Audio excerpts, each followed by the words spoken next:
Yo, what up, everybody? I'm Dave Miranda, and this is episode 39 of Just Give Me 5. Hope you guys are doing well, continue to be great. Got an amazing show lined up for you today. But right now, we're in the magnificent Grand Avenue Records, and it's located off of Grand and 15th Avenue. You'll find out shortly while we're here. All right. But if you guys caught episode 38, you saw we had my man Lost Perception on, and let me tell you, that guy is seriously just a true gem, man. He's one of the dopest producers in town, many years now. Such a humble soul, and it was really great to have him on the show. And I'm telling you, follow the Sunday School beats that he's a part of, because you can catch up on everything that he has going with his production and really get in tune with everything, man. So much love and respect to my brother Lost Perception, and make sure you guys watch episode 38. All right. But today's guest has been a member of the DJ community for over 3 decades now. He actually played at the very first Blunt Club event here in the Valley, and we're gonna definitely touch on that.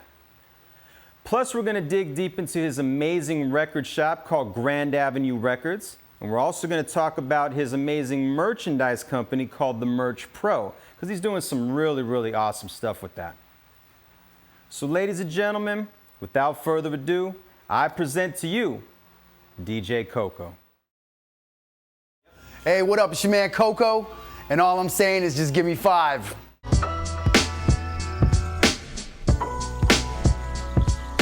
Back in 1998, I was in junior high school, and I had met a friend.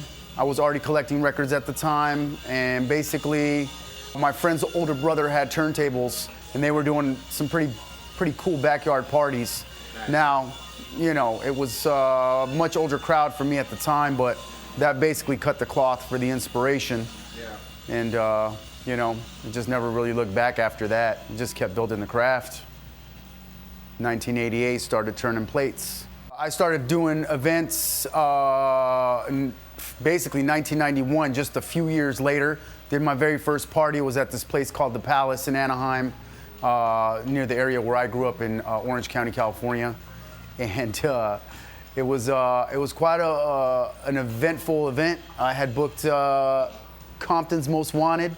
Nice. Y'all remember MC8? Oh yeah. And it was dope, but of course it turned into a riot. my first event, but I learned a lot of stuff. I was a kid. I handled it with finesse, but you know, I had to have the consistency. So that was the first little roadblock, but I immediately went right past it and kept doing the party. It gained success, you know, and I would have like legends in there. Kalani's from Scheme Team, At Bat Clan, who is now known as the Black Eyed Peas. Right. I'm talking like some of the best dance groups literally in the country. And this was, you know, 88, 89 to 91 is kind of like the pocket of that. But then from that, I just continued to just like cultivate and build. So I had my event, Abstract Workshop, which had its 18-year run. And, you know, on that platform, we were like bringing out groups like Atmosphere, okay, Phife Dawg from A Tribe Called Quest, Zion I, yeah, you know, all the Cali Project Blowed stars, yeah, like Freestyle Fellowship and ATU. Really everybody that was in the scene at the time, we really were just like cultivating that part of the scene and just doing our part. You know, I worked on tons of curations for raves or music festivals as they're called today. You know, putting stuff like insane groups on the roster. From Wu-Tang Clan to the Roots to, you know, big groups, Biz Markie, all kinds of people. And then, you know, even started dabbling with bringing artists like Lee Scratch Perry out, R.I.P., who just passed away, the legend, King, Lee Scratch Perry forever. And then collaborating with his old music mate, the Mad Professor, right? Yeah. You know, just really just doing top shelf stuff, legendary stuff that was very sustainable at the time for a very small niche market in Los Angeles. Yeah, fast forward to here, and then now I'm in Phoenix going full circle.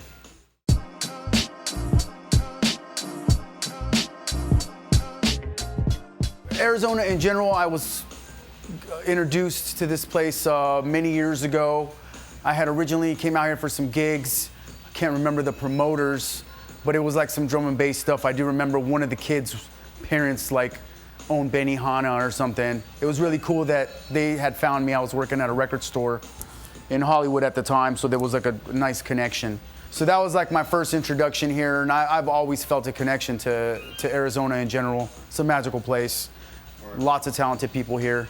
And then down the road, I had met this kid Dominic, AKA DJ Organic, who's a legendary figure here in Arizona, whether he knows it or not. Yep. And he is one of the main reasons why I got connected to everybody, which a lot of people don't know. And that's, led me directly into the connection of the Blunt Club, which he had hooked up back in the day.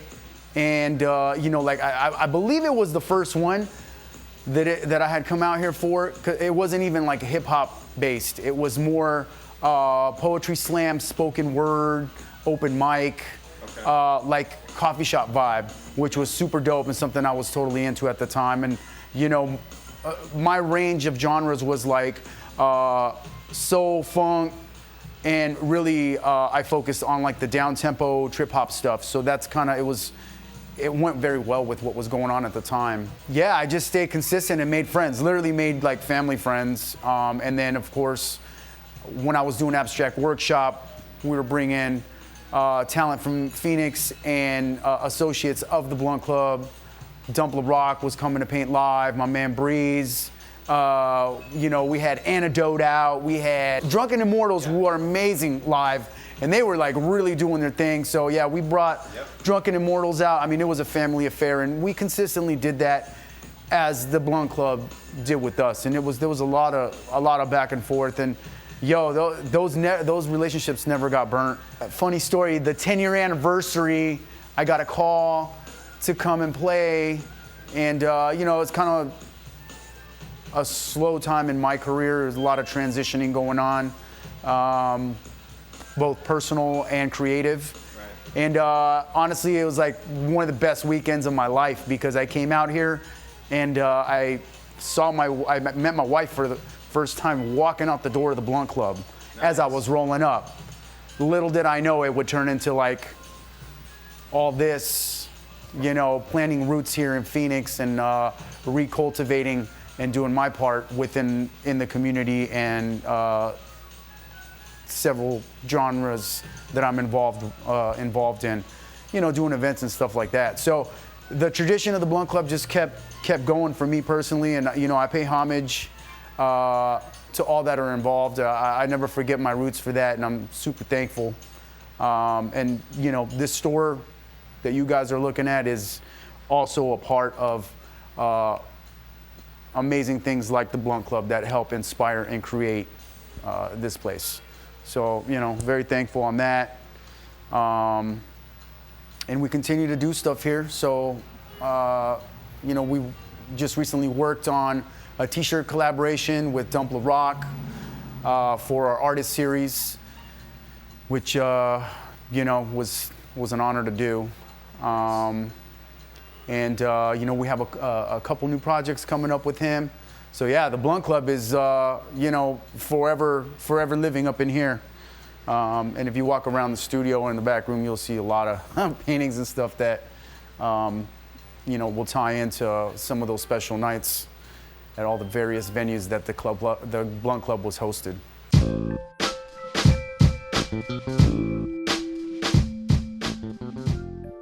So basically when I moved here, shortly after I met Angela, my wife, and started creating this amazing life, I needed a space to start a new business that I was working on, which was my merch company, the Merch Pro. So I needed an office. I looked everywhere. I looked up and down the street. I wanted to stay within the neighborhood here of the historic Grand Ave district, and I found this space. And I found it with a friend and colleague, local artist Ian Frost, who also designed the Grand Ave logo. And we were in here for a bit. We were running it kind of like as a gallery, and we had our offices here, both creative. And he got a gig up in Northern California to like work for some wine company. So, you know, I took over the space, and I always kind of had this vision of doing a record store. So there was like a small bin in the front of the store where, you know, I just kind of put like some of my own records in there. I was kind of curating just because, like, I'm a record person. So at my place of business, I thought it'd be cool to just have a little record bin in here. And then, you know, I started having visions and stuff of like where I would want to see this go. And I've always been in the record store community and culture. I've worked at some amazing stores in my past. You know, we're talking 3 decades. So I've had plenty of time to work with other stores and work at stores, be a buyer, be a partner, and just learn a lot of stuff. So I took all that stuff and dumped it into this store. I put all my energy into it, and just brick by brick started creating a notch within the culture here in the Grand Ave Arts District. It took consistency to do it, and I just kept moving and I just kept investing back into the store. And then my merch company obviously was also in the mix, so everything was kind of going together and intertwining. The store officially opened like in 2017, and you know, I mean, it's a struggle. You know, I'm selling music, records. You know, you got to stay on it, and it's a really hard industry to break into. You know, we saw a lot of stores close down in the recent year, but the one thing that I wanted to do with this store to give it longevity is have it be a part of the people as opposed to the store being a part of me.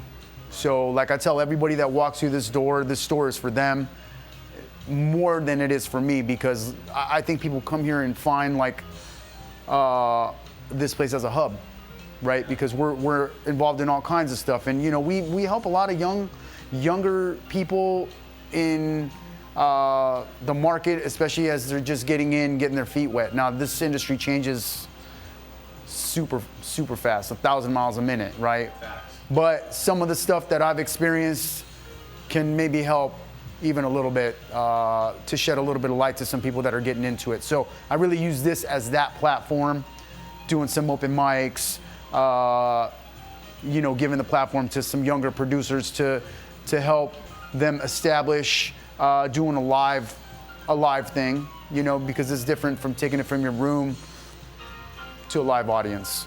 Sure. So we took that and like kind of put it in like a little micro situation where the environment was just right here within the store, which is basically how I started. You know, for me, the record store has always been a place to find out what's going on, to go get a good dive into the culture currently. It's like a barbershop. Like I tell a lot of my people, it's like a barbershop. You walk in here, you know what's going on. And it doesn't take too long to, you know, get the scoop on certain things. So, you know, I try to keep that energy going with this place, and without even trying too hard, it's taken on a life of its own. And, you know, we get new people that walk in here on a weekly basis that have never even known that we're even here, which is also awesome, because then they come and find this little piece of, to them, what might be magic or a piece of the culture that they've been missing, and they just connect to it. So that alone for me, like, makes it all worth it. Yeah, it's a blessing, man. It's a blessing to just have all this stuff going on, and to just be able, after 30 years, to not only give back, but also, and I stress when I say this, do my part, because, you know, every day is different. But like, if I can find just a little spot to like shine on a new artist, or turn people on to some music, or help someone get a piece of gear, or even fix someone's turntable and bring that back to life, hey man, I think I'm living a pretty good path. You know, I'm very lucky. Yeah, so I have this thing that I've been recently putting on with this artist Books, who is someone that I will be releasing some music with. We're behind him 100%. Very talented local artist, and we wanted to create something for the beat community and also like the lyricist community and kind of bring it all together, because there's a lot of young new artists, like I said, they don't really have a platform for that. So we created Red Meter Sessions, and it's like a bi-monthly, occasionally a monthly, depending. We're getting really consistent with it now that season's going back in full swing. But we're focusing on local up-and-comers and hidden gems. People that had no idea that we're in their community that are just like monsters, making music, writing raps, just creatives. Red Meter Sessions is a good place for people to come and network, meet other artists. I mean, there's been a lot of collaborations just from the last couple of ones that we've done, and it just keeps building. So this is, it's a seed that we planted, and we hope that it's gonna grow a lot of fruit.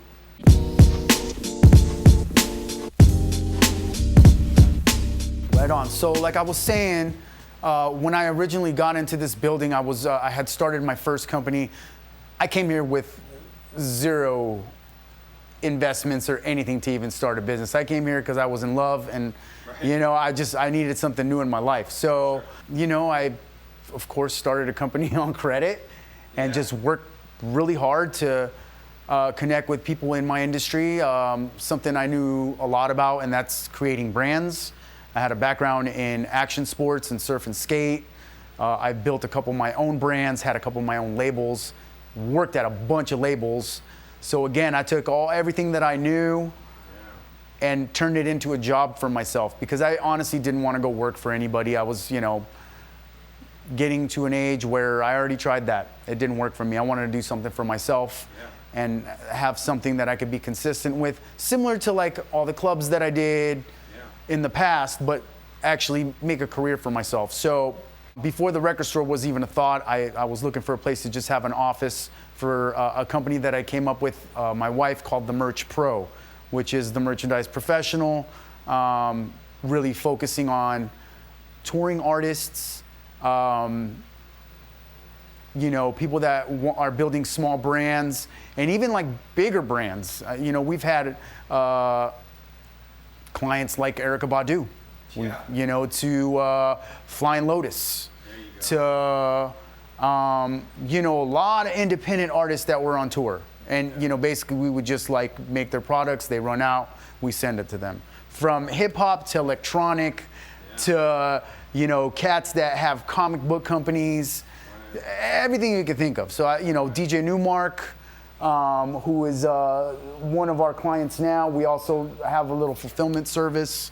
So, we're kind of all over the place. So the guidelines to the Merch Pro was to just work within our circle of artists and people that we know, and then it just organically started growing, which then gave us the ability to open a record store, which really happened organically as well. We had no idea that was gonna happen. So we went with it. The Merch Pro now is, we have hundreds of clients, and we deal with schools. City of Phoenix is one of our clients. We have small independent businesses that we helped out and have been helping out. We work with a bunch of nonprofits. So we're sticking to what we know, but we've also opened up our doors to other people in the community to just really give them good products, as opposed to like going online, trying to buy a USB, and then it's a crappy USB, you got it for cheap, and no one gave you any information, stuff like that. All the way down to like building people's like branding campaigns, right? So we have a team of about 15 graphic designers. We have print shops, 2 on the West Coast, 1 on the East Coast, and we deal with clients in Canada. So, we've opened the doors to be able to help people from entry-level business companies to all the way up to, full-on corporate. Yeah, the Merch Pro goes hand in hand and has definitely really paved the way for everything else that we're doing. You know what I mean? From opening the record store to starting the record label. Look at the circle, right? So like Jerusa Funk, who is the first artist on our label, amazing group here in Phoenix. We met locally, but we started doing their merch.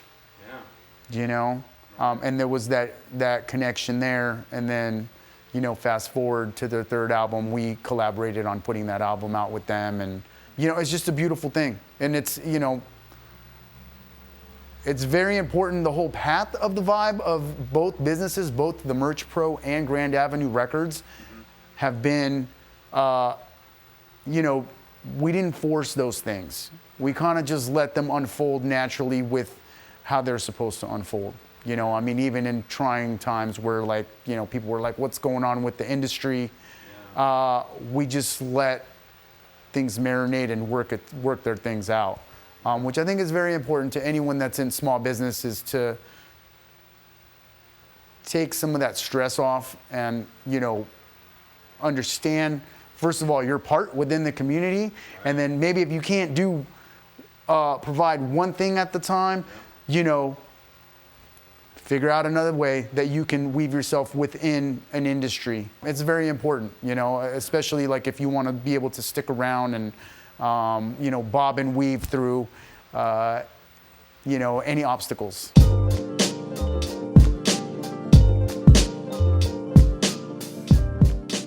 It feels good, and it's an interesting question. Yeah, it feels good to be special, I guess, and feel the love. Really, it's an exchange, really. You know, everybody that comes in here, we do a common exchange, and it feels, you know, amazing to be able to have a platform where I can connect with individuals on a personal level, and then also bring other people together, you know. So it feels good to be loved, but I have that much more love that I'm pushing right back to all my people and everybody that supports what I've done just in the small amount of time that I've been here. It's a blessing. Blessed.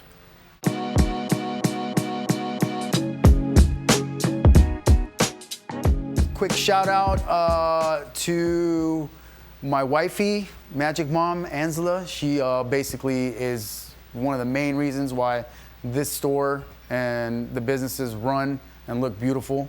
And then also check out our website, grandavrecords.com. You can catch up with us on all our events. You know, check out our merchandise shop and all our gifts. You can buy records and you can catch up with us. We're working on a blog. We got a bunch of recordings of music. You know, it's a one-stop shop. And of course, the Merch Pro, and that's themerchpro.com. If you guys need any printing, design, anything that has to do with your brand, hit me up. I can help you build it. And that's themerchpro.com. Or just walk in the store and come chat me up. I would love to talk to you. Peace. Thanks for giving me 5. And there you have it. Man, nothing but love and respect to my man DJ Cocoe. You know what I'm saying? Like, I'm telling you, if you are on Grand and 15th Avenue, come over here to Grand Avenue Records. I don't care if you're not even a DJ, if you're not even into vinyl. They have gems in here, man. Gems. So come on over here, you know what I'm saying? Like, get in tune with the culture, you know, just mingle, man, you know what I'm saying? Make connects. Just come over here and get a good vibe, you know what I mean? Nothing but love and respect to Cocoe. Make sure you guys are following him on social media. Nothing but love and respect to my brother Jimmy Nelson on that camera. Make sure you guys subscribe to the YouTube channel. Tell a friend to tell a friend. All right. Well, this episode was awesome. Hope you guys enjoyed it. And till next time, stay tuned, stay blessed, stay healthy. Just give me 5, y'all.